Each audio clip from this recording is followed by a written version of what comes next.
यहाँ पे हम Indian and global economic development two, ये जो सब्जेक्ट है इसके सैम्पल क्वेश्चंस यानी इंपॉर्टेंट क्वेश्चंस जो यूनिवर्सिटी वेबसाइट पे अवेलेबल है, ये डिस्कस करेंगे। यहाँ पे देखिए टोटल 10 क्वेश्चंस दिए हैं यूनिवर्सिटी ने। यहाँ पे आप देख सकते हैं फर्स्ट क्वेश्चन है explain the role of human resources in economic development. तो ये क्वेश्चन पेपर में भी आया था, प्रीवियस ईयर के क्वेश्चन पेपर में यही इंपॉर्टेंट क्वेश्चन अगेन सैंपल या इंपॉर्टेंट क्वेश्चन करके दिया है। सेकेंड क्वेश्चन है explain the concept of different indexes in quality of life and status of index.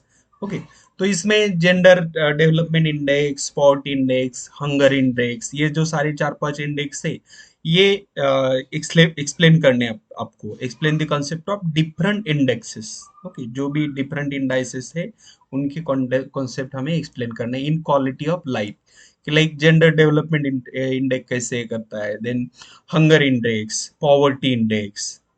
Okay, तो इस तरह के जो इंडेक्स है वो एक्सप्लेन करने।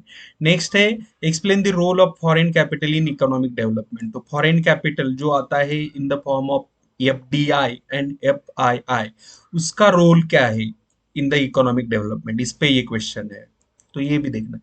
उसके बाद what if foreign capital explain foreign investment in India since 2001। Okay, तो यहाँ पे if नहीं है, basically what is foreign capital है and explain foreign investment in India since 2001। जो फॉरेन कैपिटल आता है in the form of FDI and FII, वो कॉन्सेप्ट यहाँ पे एक्सप्लेन करना है। एंड उसके बाद foreign investment in India since 2001। देखिए 2001 में जो एफडीआई का नंबर था वो बहुत ही स्मॉल नंबर था, लगभग 16 बिलियन डॉलर का एफडीआई आया था तब 2001 में। और अभी हम देखते हैं कि हर मंथ लगभग हर साल 60 बिलियन डॉलर्स का एफडीआई आता है। ओके, तो इस तरह से कैसे ग्रोथ हुई है, कौन से सेक्टर में ज्यादा फॉरेन इन्वेस्टमेंट आई है, फॉरेन कैपिटल आया है, इसके बारे में आपको ये डिस्कस करना है क्वेश्चन। उसके बाद explain meaning and components of balance of payment. जो बैलेंस ऑफ पेमेंट है उसका मीनिंग फर्स्ट डिस्कस करना है। तो बैलेंस ऑफ पेमेंट क्या है, basically balance of payment is a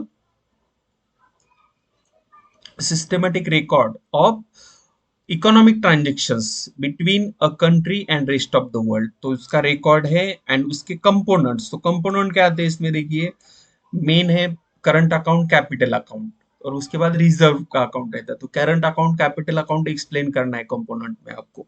current account में mainly import export related transaction आते हैं, कैपिटल अकाउंट में FDI and other forms of loans जो इंटरनेशनल होते हैं लोन वो आते हैं, वो explain. And then explain causes of unfavourable balance of payment. ये क्वेश्चन क्वेश्चन पेपर में भी था, वहां हमने डिस्कस किया वो ऑलरेडी से।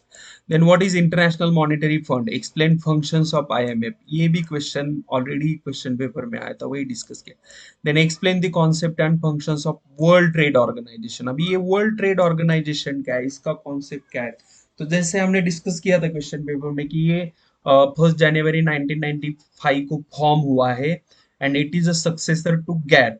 ओके, गैट का सक्सेसर है।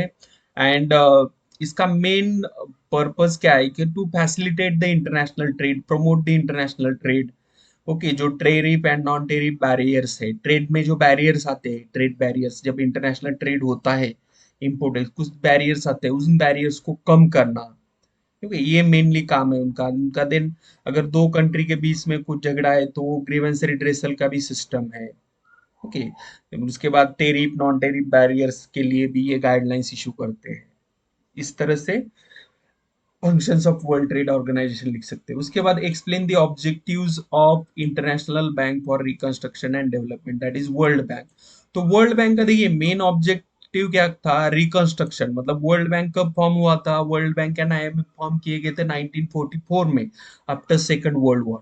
तो सेकंड वर्ल्ड वॉर में क्या हुआ था, डिस्ट्रक्शन हुआ था, यूरोपियन कंट्री बहुत ज्यादा डिस्ट्रक्ट हुई थी, मतलब सिटी की सिटी बर्बाद हो गई थी। तो रिकंस्ट्रक्ट करना था यूरोप के लिए, इसलिए ये बैंक बनाया गया था। उसके बाद इसका एक बार यूरोप का रिकंस्ट्रक्शन कंप्लीट हुआ, उसके बाद इसका ये जो international bank for reconstruction and development है, इसका फोकस थोड़ा अदर कंट्री पे गया है, मतलब वर्ल्ड ओवर जो भी लेस डेवलप्ड कंट्री है, अफ्रीकन कंट्रीज जहाँ डेवलपमेंट है, उनको भी ये फाइनेंस करने लगे। ठीक है, तो इस तरह से ऑब्जेक्टिव में आपको दिखना है कि रिकंस्ट्रक्शन एंड डेवलपमेंट इसमें। Then last one is introduction and functions of brick.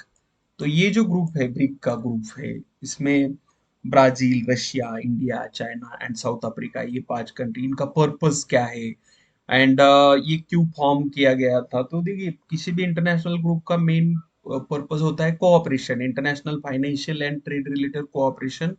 And इनका एक इम्पोर्टेंट इस तरह से है कि देखिए, जो भी वर्ल्ड की पॉपुलेशन है, लगभग उसकी 1/3 पॉपुलेशन ये 5 कंट्री में रहती है।